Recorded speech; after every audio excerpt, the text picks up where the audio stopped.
Welcome back. Now, it's important to understand the limitations of ChatGPT, especially what the company says are its limitations. The most important element is going to be the very first limitation, and you're going to see this here as of the recording of this video. You'll notice that it says that ChatGPT writes plausible sounding but incorrect and nonsensical answers. And that for what ChatGPT does, this is not something that the model itself will be able to fix. And so you'll need to be aware of that when you use information that you get from the actual chatbot. In the second area, it says that in some cases you can restate a question and get different answers from the chatbot. So if you don't like the response you're getting, it's a good idea to restate the input that you're putting in order to get the output from the chatbot.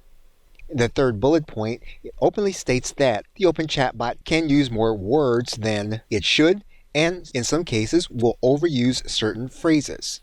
So this is something that you are going to want to be aware of.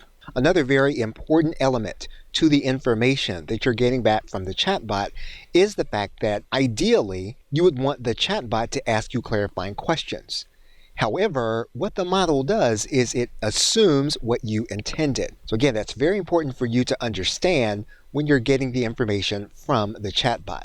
Lastly, the chatbot will do what it can to refuse what it views to be inappropriate requests to the model. Okay, so with that, thanks, and I will see you in another video.